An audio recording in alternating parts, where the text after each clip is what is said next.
នៅឆ្នាំ2024វីរៈបុរសនឹងសម្ដែងក្នុងភាពយន្តអស្ចារ្យ749នឹងមកដល់យ៉ាងគួរឲ្យភ្ញាក់ផ្អើលភាពយន្តនេះផ្ដោតទៅលើរឿងរ៉ាវនៅក្នុងខេត្តនៅរណ្ដៅរ៉ែដែលមានព្រឹត្តិការណ៍អាថ៌កំបាំងកើតឡើងបន្ទាប់ពីគ្រោះថ្នាក់រ៉ែកូនប្រុសរបស់កម្មកររ៉ែឈ្មោះត្រូវបាន749ចាប់អារម្មណ៍ដោយសារតែជីពពិសេសរបស់គាត់រណ្ដៅរ៉ែបង្ហាញភាពមិនធម្មតាវិញហើយមានគ្រោះថ្នាក់ដែលត្រូវប្រយុទ្ធជាមួយសត្វពិសេសលេខ0ឲ្យក្នុងស្ថានភាពច្របូកច្របល់គួរឲ្យចាប់អារម្មណ៍គឺថាភាពយន្តនេះទើបតែចេញផ្សាយបានទទួលការរិះគន់យ៉ាងខ្លាំងតើវាពិតជាអាក្រក់មែនទេ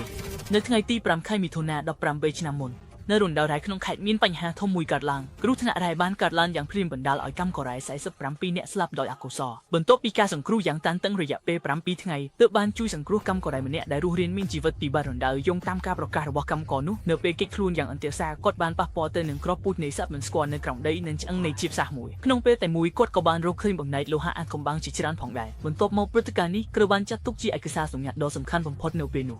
រឿងរ៉ាវទាំងអស់ដែលពាក់ព័ន្ធត្រូវបានរក្សាទុកក្នុងទីសម្ងាត់749 ខែបន្ទាប់មកកម្មកររ៉ែម្នាក់នេះបានស្លាប់យ៉ាងភ្លាមប៉ុន្តែប្រពន្ធរបស់គាត់មានផ្ទៃពោះហើយពេលមានផ្ទៃពោះគេរកឃើញថាកូនក្នុងផ្ទៃមានភាពមិនប្រក្រតីលូតលាស់749សង្ស័យខ្លាំងថាហេតុការណ៍នេះមានទំនាក់ទំនងជាមួយនឹងសារពាង្គកាយមិនស្គាល់មួយនៅក្នុងរូងរ៉ែក្រហមដើម្បីការពារការកើតឡើងនៃគ្រោះថ្នាក់ធំទូលាយជាងនេះក្រោយពីការស្រាវជ្រាវអង្គភាពកម្ពុជាសម្រេចថារូងរ៉ែក្រហមត្រូវបិទទាំងស្រុងហើយដីអាថ៌កំបាំងនិងឆ្អឹងជាផ្សេងទៀតត្រូវផ្លាស់ទីទៅទីសម្ងាត់749ដើម្បីធ្វើការស្រាវជ្រាវជ្រៅ18ឆ្នាំកន្លងឆាប់រហ័សមានពុកក្រាស់មួយបង្ហាញខ្លួននៅជិតរូងរ៉ែក្រហមបន្ទាប់ពីការវិតម្លៃយ៉ាងល្អប្រសើរដោយស្ថាប័នត្រួតពិនិត្យវិជ្ជាជីវៈគេឃើញថាមិនបារម្ភបានសន្និដ្ឋានថាមិនមានគ្រោះថ្នាក់ដល់មនុស្សជាប្រពន្ធរបស់កម្មកររូងរ៉ែបានស្លាប់បន្ទាប់ពីសម្រាលកូនបានមិនយូរប៉ុន្មានកូនប្រុសឈ្មោះម៉ាសានបានក្លាយជាក្មេងកំព្រាហើយបន្ទាប់មកត្រូវបានវិទ្យាសាស្ត្រក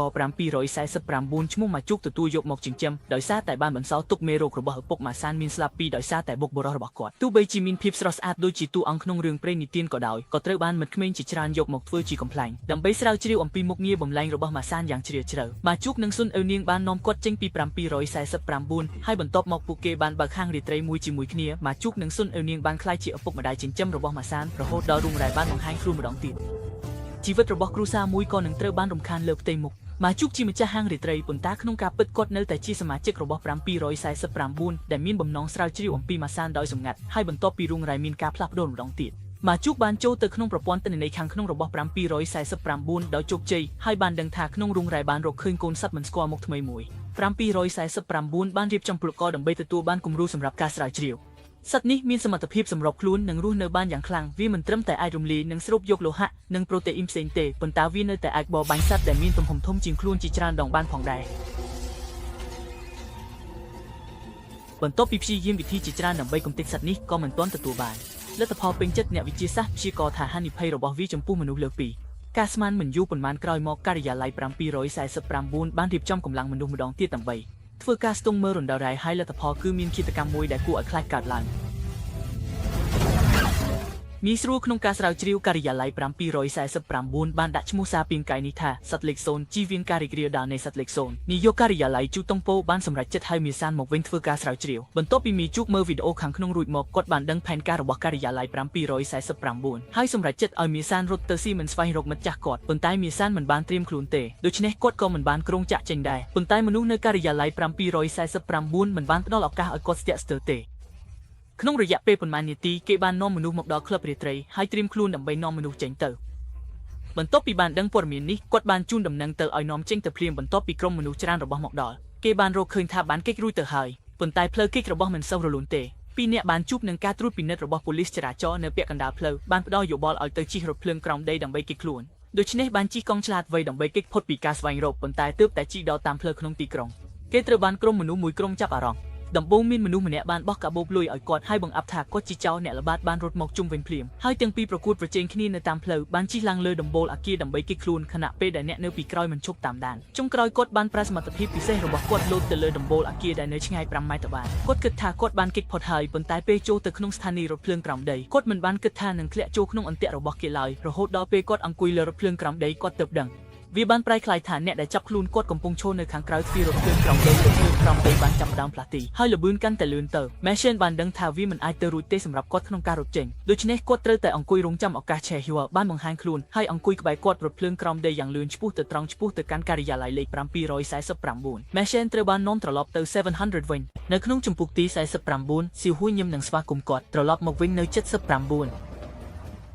មនុស្សពីរនាក់បានជិះឡានប៊ីកាប់មួយទៅមជ្ឈមណ្ឌលស្រាវជ្រាវម៉ាសានហើយមើលសៀវហួយដែលនឹកឃើញអំពីការពីកុមារភាពពួកគេដឹងថាពួកគេបានស្គាល់គ្នាមុនហើយម៉ាសាននៅកុមារភាពត្រូវបានយកទៅជាករណីស្រាវជ្រាវនៅក្នុង749ពួកគេបានឆ្លងកាត់ការត្រួតពិនិត្យជាច្រើនហើយបានមកដល់ការិយាល័យនាយកម៉ាសានបានជួបនាយកជូតុងពេហើយសួរគាត់ថាហេតុអ្វីបានជាចាប់ខ្លួនឯងអ្នកបានសន្យាថានឹងមិនចាប់ខ្លួនខ្ញុំទៀតទេនៅពេលនោះខ្ញុំមិនទាន់មកទេមានបញ្ហាអ្នកកំពុងលេងល្បិចមែនទេជូតុងពេជានាយកថ្មីបន្ទាប់ពីការបង្ហាញខ្លួនរបស់លេខ0គាត់ត្រូវតែជួបម៉ាសានដោយវិធីនេះដើម្បីសង្ឃឹមថាគាត់អាចសហការជាមួយ749ដើម្បីធ្វើការស្រាវជ្រាវដើម្បីស្វែងរកវិធីទប់ស្កាត់លេខ0ប៉ុន្តែក្នុងចិត្តរបស់ម៉ាសានវិញគាត់មានការបដិសេធយ៉ាងខ្លាំងព្រោះចុងក្រោយគេត្រូវបានចាប់យកដោយគ្មានហេតុផលហើយមិនបានទទួលការជូនដំណឹងណាមួយជាមុនហើយជាអតីតជាប្រធានបទស្រាវជ្រាវគាត់ដូចជាមានស្នាមរបួសនៅក្នុងចិត្តដែលមិនទាន់ជាសះស្បើយប៉ុន្តែស្ថានភាពបន្ទាន់ជូតុងពេក៏មិនអាចជៀសវាងបានដែរម៉ាសានមិនចង់សហការទេជូតុងពេក៏ត្រូវបង្ហាញចំណុចខ្សោយដោយនិយាយថាឪពុកចិញ្ចឹមនិងម្ដាយចិញ្ចឹមរបស់គាត់បើខាងរាត្រីលក់ស្រាខ្លាំងៗហើយគិតពន្ធការចាប់ខ្លួនពួកគេគឺងាយស្រួលម៉ាសានពេបានលឺក៏ភ័យខ្លាំងដោយសារតែម៉ាជូនិងស៊ុនអ៊ិលនាងជាឪពុកចិញ្ចឹមនិងម្ដាយចិញ្ចឹមតែងតែទទួលទាននាងដូចជាកូនរបស់ខ្លួនដូច្នេះនាងគ្មានជំរឿនណាមួយទេត្រូវតែយល់ព្រមតាមតម្រូវការរបស់ជូតុងពេបានឲ្យនាងផ្លាស់ប្ដូរសម្លៀកបំពាក់ពិសេសដែលអាចទប់ទល់នឹងការវាយប្រហារហើយបន្ទាប់មកត្រូវបានស៊ីហួយនាំទៅកន្លែងហ្វឹកហាត់នៅក្នុងមន្ទីរពិសោធន៍ទី3ដើម្បីឲ្យវិទ្យាសាស្ត្រចិនខ្វៀងនិងស៊ីកេនធ្វើការពិសោធន៍លើនាងហើយដំណើរការពិសោធន៍គឺការវាយប្រហារដោយបាល់ដែកធំលើម៉ាសានដើម្បីបញ្ចេញសក្តានុពលនៃសមត្ថភាពពិសេសរបស់គាត់ស៊ីកេនបានគ្រប់គ្រងបាល់ដែកមួយដំបូងហើយវាយប្រហារលើម៉ាសាននៅដំបូងគាត់អាចដោះស្រាយបានយ៉ាងងាយស្រួលប៉ុន្តែពេលដែលកម្រិតភាពលំបាកកើនឡើងបាល់ដែកក៏កើនឡើងដែរម៉ាសានត្រូវបានវាយប្រហារជាបន្តបន្ទាប់ហើយសញ្ញាសម្គាល់រាងកាយក៏ចាប់ផ្ដើមមានការផ្លាស់ប្ដូរផងដែរចិនខ្វៀងទទួលខុសត្រូវកត់ត្រាទិន្នន័យនៃការពិសោធន៍ទាំងអស់នៅដំបូងកម្លាំងនៃការវាយប្រហាររបស់បាល់ដែកមិនគ្រប់គ្រាន់ទេជូតុងពេក៏បានស្នើសុំបន្ថែមកម្លាំងបើទោះបីជាត្រូវបានសៀងខ្វៀងរារាំងក៏ដោយប៉ុន្តែដើម្បីឲ្យការពិសោធន៍ទទួលបានជោគជ័យជូតុងពេត្រូវបញ្ជាឲ្យបន្តបន្ថែមកម្រិតភាពលំបាកម៉ាសានស្ទើរតែត្រូវបានវាយស្លាប់សាំងមេដែលកំពុងមើលនៅក្បែរបានបង្ហាញថានេះមិនមែនជាកម្រិតពិតប្រាកដរបស់នាងទេពេលបានឮដូច្នេះស៊ីកេនបន្តបន្ថែមកម្រិតហើយម៉ាសានត្រូវបានបាល់ដែកវាយប្រហារយ៉ាងគ្មានមេត្តាដោយគ្មានសមត្ថភាពប្រឆាំងឡើយដើម្បីរស់រានមានជីវិតម៉ាសានចុងក្រោយបានបង្ហាញសមត្ថភាពលាក់របស់ខ្លួនដោយធ្វើឲ្យបាល់ដែកទាំងអស់បោះចេញទៅនៅពេលដូចគ្នានេះរាងកាយរបស់គាត់ក៏បានចាប់ផ្ដើមប្រតិកម្មបំលែងហើយនៅលើខ្នងរបស់គាត់បានលូតលាស់ស្លាប់មួយគូដំណើរការបំលែងនេះគឺជាចាប់ដោយសារចំណាយថាមពលច្រើនពេកម៉ាសានបានសន្លប់ភ្លាមហើយស្លាប់ដែលទើបតែបើកនោះក៏បានបង្រួមវិញបុគ្គលិកវិទ្យាសាស្ត្របានមកជុំវិញដើម្បីជួយសង្គ្រោះគាត់ប៉ុន្តែទើបតែយកគាត់ដាក់លើក្រែពេទ្យស្នាមរបួសនៅលើខ្នងគាត់បានជាសះស្បើយយ៉ាងអស្ចារ្យនៅពេលដែលម៉ាសានកំពុងសន្លប់គាត់បានឃើញសុបិនអាក្រក់មួយដែលមានសត្វបិសាចមិនស្គាល់ច្រើនបង្ហាញខ្លួននៅពេលដែលគាត់ភ្ញាក់ពីសុបិនអាក្រក់នោះគាត់បាននឹកឃើញឈុតឆាកដែលត្រូវបានទារុណកម្មមុននេះហើយដោយមិនអាចទប់ទល់បានគាត់បានប្រើក្បាលបុកកញ្ចក់ដោយកំហឹងរហូតដល់គាត់បុកបានរងមួយទើបគាត់បានរកឃើញថាជូតុងពេកំពុងឈរនៅមុខគាត់ហើយបានឈរឡើងយ៉ាងធំពួកគេបាននិយាយគ្នាបន្ទាប់មកគាត់បានបើកទ្វារដែកឲ្យម៉ាសានហើយម៉ាសានបានរត់ចេញទៅខាងក្រៅដើម្បីគេចខ្លួនប៉ុន្តែទ្វារបិទមួយបានធ្លាក់ចុះបិទផ្លូវរត់របស់គាត់ម៉ាសានមើលទៅកាន់ជូតុងពេហើយក្នុងចិត្តគាត់មានអារម្មណ៍ខឹងខ្លាំងប៉ុន្តែហេតុអ្វីបានជាជូតុងពេធ្វើដូច្នេះគឺមានមូលហេតុក្នុងរយៈពេលមួយសប្តាហ៍កន្លងមកទំហំរបស់សត្វលំអិតលេខ0បានកើនឡើង2ដងហើយប្រសិនបើបន្តកើនឡើងដូច្នេះរូងរ៉ែនេះនឹងមិនអាចទប់វាបានទេហើយរូងរ៉ែនេះនៅជិតទីក្រុងនៅពេលនោះមនុស្សនៅក្នុងទីក្រុងនឹងត្រូវរងការវាយប្រហារហើយបន្ទាប់មកវានឹងលាតសន្ធឹងទៅទូទាំងខេត្តនិងទូទាំងប្រទេសក៏កុំនិយាយអីទៀតសំណាងល្អដែលអ្នកវិទ្យាសាស្ត្របានស្រាវជ្រាវហើយដកយកសារធាតុបង្ការមួយចេញពីខាងក្នុងរបស់ម៉ាសានដើមឡើយមកជួយបានព្យាយាមអភិវឌ្ឍអង់ស៊ីមដើម្បីការពារម៉ាសានដោយបង្ការការប្រែប្រួលរបស់ម៉ាសានគោលបំណងគឺដើម្បីឲ្យគាត់រស់នៅដូចជាមនុស្សធម្មតាមិនមែនត្រូវបានគេមើលថាជាអ្នកវិសាចបន្ទាប់ពីជូតុងពោត្រូវបានដឹងពីព័ត៌មាននេះគាត់បាននាំម៉ាសានទៅមុខកូនសត្វលេខ0ហើយចាប់គាត់ដាក់នៅលើជញ្ជាំងកញ្ចក់ហើយសួរគាត់ថាតើគាត់ដឹងទេថាអ្វីដែលនៅខាងក្នុងម៉ាសានបានប្រឹងប្រែងប្រឆាំងវិញប៉ុន្តែពេលនេះមានឈុតឆាកមួយដែលគួរឲ្យភ្ញាក់ផ្អើលបានបង្ហាញខ្លួន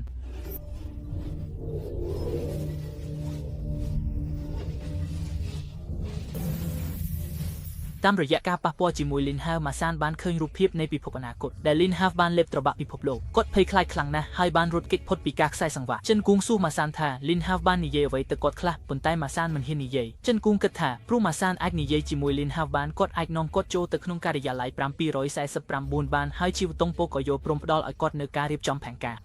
មិនយូរប៉ុន្មានក្រោយមកស៊ីហ៊ូបាននាំម៉ាសានទៅកាន់មន្ទីរពិសោធន៍លេខ1ដែលនៅទីនោះមានបំណែកលោហៈដែលត្រូវបានដិតត្រឡប់មកពីរុងរ៉ែបំណែកលោហៈទាំងនោះមកពីភពផ្សេងហើយលើសពីកម្រិតបច្ចេកវិទ្យានៃផែនដីការិយាល័យ749បានសន្និដ្ឋានបន្ទាប់ពីការស្រាវជ្រាវថាបំណែកលោហៈទាំងនេះគឺជាបន្ទាប់ពីម៉ាសានត្រូវសាហួរបញ្ចូលអ្នកនាំសំណល់លេខ0ឲ្យចូលទៅចិត្តសំណល់នៅពេលដូចគ្នានេះលីនហាវនៅវ័យក្មេងក៏មានការរំខានបន្ទាប់ពីម៉ាសានចូលទៅចិត្តសំណល់គាត់ឃើញហើយមានមនុស្សអនាគត3នាក់បង្ហាញខ្លួននៅមុខគាត់ពួកគេប្រាប់ម៉ាសានអំពីមូលហេតុដែលពួកគេមកដល់ផែនដីតាមពិតទៅពួកគេមកពីផែនដីអនាគតមួយដែលមានអាយុកាល50000ឆ្នាំហើយលេខ0គឺជាអ្នកដឹកនាំសត្វចម្លែកមួយដែលពួកគេដឹកនាំដោយសារតែការមិនប្រុងប្រយ័ត្នសត្វចម្លែករត់ចូលទៅក្នុងផែនដីសត្វចម្លែកនេះគួរឲ្យខ្លាចណាស់ព្រោះគ្មានកម្លាំងណាដែលអាចសម្លាប់វាបានមានតែឧបករណ៍ត្រួតពិនិត្យរបស់អរិយធម៌អនាគតប៉ុណ្ណោះដែលអាចគ្រប់គ្រងវាបានហើយសំណល់ដែលទាំងនោះគឺជាឧបករណ៍ត្រួតពិនិត្យដែលត្រូវបានបំផ្លាញហើយមនុស្សតែម្នាក់គត់ដែលអាចស្ដារឧបករណ៍ត្រួតពិនិត្យនេះវិញដើម្បីជួយមនុស្សជៀសពីគ្រោះថ្នាក់គឺម៉ាសានបន្ទាប់ពីម៉ាសានបានស្ដាប់គាត់មិនព្រមទេហើយបាននិយាយថារឿងនេះមិនពាក់ព័ន្ធនឹងខ្លួនឯងទេព្រោះគាត់មិនចង់ខ្លាចជាសត្វចម្លែកប៉ុន្តែមនុស្សអនាគត3នាក់មិនបានផ្ដល់ឱកាសឲ្យម៉ាសានសម្រេចចិត្តទេពួកគេបានចូលទៅក្នុងខ្លួនរបស់គាត់ភ្លាមហើយម៉ាសានបានលូតលាស់ស្លាប់ភ្លាមជាមួយចំណិតរបស់គាត់បានធ្លាក់លើសំណល់ដៃហើយសំណល់ដៃបានចាប់ផ្ដើមរួមបញ្ចូលគ្នានៅពេលដូចគ្នានោះកូនក្មេងលេខ0ក៏បានបាត់បង់ជីវិតដូចគ្នាហើយបានធ្លាក់ចុះពីជញ្ជាំងកញ្ចក់នេះមានន័យថាតាមពិតទៅបើសំណល់ដៃត្រូវបានស្ដារវិញជាឧបករណ៍ត្រួតពិនិត្យលេខ0នឹងអាចត្រូវបានគ្រប់គ្រងពេញលេញដើម្បីដោះស្រាយវិបត្តិនេះរបស់មនុស្សជាតិប៉ុន្តែការវិវត្តរបស់រឿងនេះមិនបានរលូនទេព្រោះម៉ាសានបានសន្លប់ម្ដងទៀតដោយសារតែប្រើកម្លាំងខ្លាំងពេកសំណល់ដៃបានស្ដារវិញទៅដូចដើមហើយកូនក្មេងលេខ0ក៏បានស្ដារវិញនៅកម្លាំងរបស់វាថែមទៀតនៅពេលនេះ Lin Have អាចមានអារម្មណ៍ដឹងពីការប្រមូលផ្ដុំរបស់ឧបករណ៍ត្រួតពិនិត្យហើយល្បឿននៃការពង្រីកកាន់តែរហ័សហើយឧស្ម័នដែលចេញពីរូងរ៉ែបានចាប់ផ្ដើមមានពោលបាក់សីនៅក្នុងទីក្រុងក៏បានផ្លាស់ប្ដូរដោយសារតែការបំពុលដោយឧស្ម័នពោលសត្វបាក់សីដែលហោះជាក្រុមបានហោះឡើងទៅលើមេឃបានចាប់ផ្ដើមប្រតិបត្តិការប្រមាញ់មនុស្សជូតុងពូបានសម្រេចចិត្តធ្វើជាមិនពិតថាអនុញ្ញាតឲ្យម៉ាសានត្រឡប់ទៅវិញដើម្បីឲ្យម៉ាសានមានអារម្មណ៍ថាគេត្រូវបានប្រើប្រាស់រួចហើយត្រូវបានបោះបង់ចោលដើម្បីធ្វើដូច្នេះជូតុងពូក៏បានផ្ញើសាំងមេទៅជាមួយម៉ាសានដើម្បីរត់គេចផងដែរហើយមូលហេតុដែលជូតុងពូអនុញ្ញាតឲ្យម៉ាសានទៅគឺដើម្បីឲ្យគេអាចស្ដារវិញនៅកម្លាំងពេញលេញព្រោះផ្ទះរបស់ម៉ាសានស្ថិតនៅជិតរូងរ៉ែហើយគេបានបដូរប្រភេទថ្នាំបង្ការដែលម៉ាសានប្រើប្រាស់ជាប្រចាំទៅជាថ្នាំជំរុញជាមួយនឹងការក្រៀមក្រំរបស់លីនហាវម៉ាសាននឹងជោគជ័យក្នុងការប្រែប្រួលជាអនាគតនៅពេលនោះនឹងជាឱកាសល្អបំផុតសម្រាប់ការស្ដារឧបករណ៍ត្រួតពិនិត្យវិញម៉ាសាននឹងសាំងមេបានរត់គេចចេញហើយត្រឡប់ទៅក្លឹបរាត្រីរបស់ម៉ាជូនិងស៊ុនអ៊ឺនាងនៅពេលដូចគ្នាជូតុងពូបានទៅរកម៉ាជូហើយបានប្រាប់អំពីសម្ងាត់នៃការប្រើប្រាស់ម៉ាសានទោះបីជាម៉ាជូដឹងថាការធ្វើដូច្នេះគ្មានអ្វីខុសពីការបង្កគ្រោះថ្នាក់ដល់ម៉ាសានក៏ដោយប៉ុន្តែដើម្បីអាចជួយសង្គ្រោះមនុស្សបានច្រើនជាងនេះគេក៏មិនមានវិធីល្អជាងទេគ្រាន់តែអនុញ្ញាតឲ្យជូតុងពូធ្វើតាមចិត្តហើយម៉ាសានដែលថ្នាំបង្ការត្រូវបានបដូរចេញពិតជាបានចាប់ផ្ដើមបំភ័យនៅពេលចិត្តលីនហាមនុស្សនៅក្នុងបារបានយកទូរស័ព្ទចេញថតសកម្មភាពអ៊ូអរនិងសម្លេងចំអកដែលបានធ្វើឲ្យគេរំយោគពីអតីតកាលដែលត្រូវបានរំលោភបំពាននៅកុមារភាពម៉ាសានដែលភ័យខ្លាចមិនដឹងថាត្រូវរត់ទៅណាប៉ុន្តែគេមិនដឹងថាជូតុងពូបានធ្វើឲ្យមនុស្សប្រើកាំភ្លើងបាញ់ថ្នាំសន្លប់ដាក់គេMeshen បានដួលសន្លប់ Hyo Dongbi ក្រុមនឹងដឹកគាត់ទៅការិយាល័យលេខ749ប៉ុន្តែគាត់មិននឹកស្មានថា Meshen បានភ្ញាក់ពីដំណេកពាក់ដណ្ដើរផ្លូវហើយហោះទៅឆ្ងាយក្នុងយប់ងឹតដូច្នេះ Hyo Dongbi ត្រូវសុំមកយូនាំ Meshen ទៅការិយាល័យទី749ដោយសារតែពិភពលោកត្រូវការគាត់មកជួយសង្គ្រោះមេយូជាប្រយោជន៍ដល់ស្ថានភាពគាត់ត្រូវតែស្ទាក់ស្ទើរក្នុងការបញ្ចុះបញ្ចូល Meshen ឲ្យត្រឡប់ទៅការិយាល័យ749ដោយនិយាយថាមនុស្សជាច្រើនដែលចង់ហោះហើរមិនមានឱកាសលើកទឹកចិត្ត Meshen ឲ្យលាតស្លាប់និងហោះហើរនោះទេព្រោះ Meshen ត្រូវបានមនុស្សច្រើនពេកសើចចំអកដូច្នេះគេព្រមទទួលជាមនុស្សធម្មតាហើយមកឃើញហេតុការណ៍នេះមិនបង្អាំងទៀតទេគេបានទទួលស្គាល់ថាគេនៅតែធ្វើការនៅទីតាំង749គោលបំណងគឺដើម្បីស្រាវជ្រាវអំពីម៉ាសានបន្ទាប់ពីម៉ាសានបានដឹងពីការពិតគេបានបាត់បង់ស្មារតីទាំងស្រុងហើយហោះបាត់ទៅក្នុងព្រៀងយន្តម៉ាចបានខិតខំអស់ពីសមត្ថភាពហើយជូតុងពូមិនចង់បង្ខំម៉ាសានទៀតទេដូច្នេះគេបានស្នើសុំទៅកាន់ថ្នាក់លើដើម្បីប្រើអាវុធអស្ចារ្យក្នុងការវាយប្រហារលើលីនហាវចំណែកម៉ាគេមានអារម្មណ៍ថាមិនបានបំពេញភារកិច្ចហើយមានអារម្មណ៍ថាខ្លួនមិនគ្រប់គ្រាន់ដូច្នេះមុនពេលជូតុងពូចាប់ផ្ដើមដំណើរការគេបានយកសារធាតុបង្ការដែលត្រូវប្រើសម្រាប់ម៉ាសានទៅកាន់ជិតរូងរ៉ែដើម្បីព្យាយាមប្រើសារធាតុបង្ការនេះដើម្បីគ្រប់គ្រងលេខ0ដើម្បីធ្វើដូច្នេះម៉ាចបានលក់ក្លឹបរាត្រីហើយយកប្រាក់ដែលរកបានក្នុងឆ្នាំទាំងនេះផ្ដល់ឲ្យស៊ុនអ៊ឺនាងដើម្បីសង្ឃឹមថានាងនឹងយកប្រាក់នេះទៅឆ្ងាយៗប៉ុន្តែស៊ុនអ៊ឺនាងវិញមានចិត្តស្រឡាញ់ហើយចង់រស់នៅជាមួយម៉ាចរួមគ្នាទាំងរស់ទាំងស្លាប់ដើម្បីបញ្ចុះម៉ាចឲ្យបង្ហាញពាក្យសម្ងាត់គេបានសម្រេចចិត្តទៅរកម៉ាសានគាត់ប៉ុណ្ណោះអាចបញ្ចុះម៉ាចបានពាក្យសម្ងាត់ត្រូវបានបង្ហាញនៅទីតាំងចាស់នៃថ្នាក់ក្មេងប្រុសនៃទីភ្នាក់ងារលេខ749គេបានរកឃើញម៉ាសានគ្មានទីដៅបន្ទាប់ពីម៉ាសានឃើញពាក្យសម្ងាត់ហើយគាត់នៅតែថាគាត់មិនចង់សហការទេព្រោះគាត់តែចង់ធ្វើជាមនុស្សធម្មតាម្នាក់ សម្រាប់ស៊ីហួរគាត់បានបង្ហាញថាគោលបំណងនៃការមកនេះមិនមែនដើម្បីពិភាក្សាអំពីការសហការទេប៉ុន្តែគាត់សង្ឃឹមថាគាត់អាចទៅប្រាប់ម៉ាជូឲ្យស្រឡាញ់វិញព្រោះចុងក្រោយគាត់គឺជាឪពុកចិញ្ចឹមរបស់គាត់នៅពេលដែលបានដឹងអំពីសកម្មភាពដ៏គ្រោះថ្នាក់របស់ម៉ាជូម៉ាសាននៅដំបូងមិនចង់ជួយគាត់ទេព្រោះគាត់នៅមិនទាន់បោះបង់ចោលអារម្មណ៍អាក្រក់ប៉ុន្តែពេលស៊ីហួរបាននិយាយអំពីការចេញមករបស់ម៉ាជូនៅឆ្នាំនោះហាល់ហាមីសានបានរំលឹកអំពីរឿងនោះហើយបន្ទាប់មកគាត់បានយកទូរស័ព្ទចេញដើម្បីហៅម៉ាជូប៉ុន្តែពេលនេះម៉ាជូវិញបានស្លាប់នៅពេលដែលប្រឈមមុខនឹងសញ្ញាបញ្ជាក់ដ៏ខឹងសម្បារនោះម៉ាជូនក៏ដឹងថាថ្ងៃរបស់គាត់មិនច្រើនទៀតទេដូច្នេះមុនពេលស្លាប់គាត់បានព្យាយាមប្រាប់ម៉ាសានម្ដងទៀតថាកុំភ័យអ្នកបរិភោគអ្វីដែលអ្នកចង់បរិភោគថ្ងៃនៅទីនោះយកម៉ែយូព្យួរទូរស័ព្ទហើយក្រឡេកមើលឃើញសាន់អឺនយ៉ាងតាមគាត់តាមឧទ្ធម្ភាគចាក់ដើម្បីទិញពេលវេលាបន្ថែមទៀតសម្រាប់វារយៈ5 249ក្នុងការចុះកិច្ចព្រមព្រៀងពួកគេទាំងពីរបានប្រញាប់ប្រញាល់ទៅរកកូនស្រីរបស់ពួកគេហើយជីវិតរបស់ពួកគេបានបាត់បង់ជារៀងរហូតម៉ាសានបានត្រូវបានបំភ្លេចចិត្តចុងក្រោយដូច្នេះគាត់បានសម្រេចចិត្តត្រឡប់ទៅ749វិញទោះបីជាមានគ្រោះថ្នាក់នៅលើផ្លូវត្រឡប់ទៅវិញក៏ដោយតែចុងក្រោយគាត់ក៏បានរួចផុតពីការវាយប្រហាររបស់សត្វមានស្លាប់គាត់បានហោះត្រឡប់ទៅ749ដោយជោគជ័យនៅពេលនេះលីនហាវបានបាត់បង់ការគ្រប់គ្រងទាំងស្រុងស្ថានភាពក្នុងទីក្រុងមិនអាចសង្ឃឹមបានដើម្បីបញ្ឈប់ការសម្អាតរបស់លីនហាវម៉ាសានបានរត់ទៅរកបំណែកដៃនៅពេលដូចគ្នានេះក្រុមអ្នកបម្រើរបស់ជាតិត្បូងខាងជើងបានចេញដំណើរទាំងអស់ហើយបានចាប់ផ្ដើមប្រយុទ្ធជាមួយសត្វមានស្លាប់នៅលើមេឃដោយជាតិត្បូងខាងជើងក៏បានបើកយន្តហោះហែលហោះដើម្បីវាយប្រហារក្រុមប្រឆាំងប៉ុន្តែចុងក្រោយគាត់បានបាត់បង់ទល់ឲ្យភាពបន្ទាប់ពីប៉ះពាល់ជាមួយសត្វមានស្លាប់មួយយន្តហោះបានបុកលើភ្នំហើយជាតិត្បូងខាងជើងបានផ្ញើ749ទុកឲ្យម៉ាសានមុនពេលស្លាប់ហើយបានសុំទោសគាត់យ៉ាងស្មោះត្រង់មើលឃើញជាត្បូងខាងជើងដែលបានស្លាប់ក្នុងភ្លើងសមាជិក749បានខឹងខ្លាំង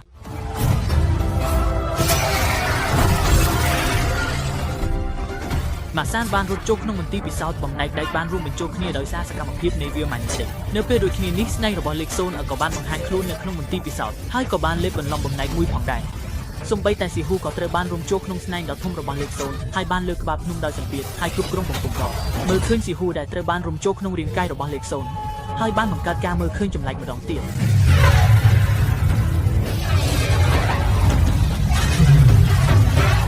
បន្ទាប់ពីស៊ីហ៊ូស្លាប់ម៉ាសានបានប្រឹងប្រែងយ៉ាងខ្លាំងដើម្បីវាយប្រហារលីនហាវដោយគិតថានេះជាវិធីដើម្បីបញ្ចប់រឿងនេះប៉ុន្តែគាត់បានមើលសមត្ថភាពរបស់លីនហាវតិចពេកនៅកន្លែងនោះគាត់ត្រូវបានស្នែងរបស់លីនហាវចាក់ផុតទ្រូងឈាមហូរចេញតាមដៃរបស់គាត់ហើយធ្លាក់ចុះលើឧបករណ៍បញ្ជា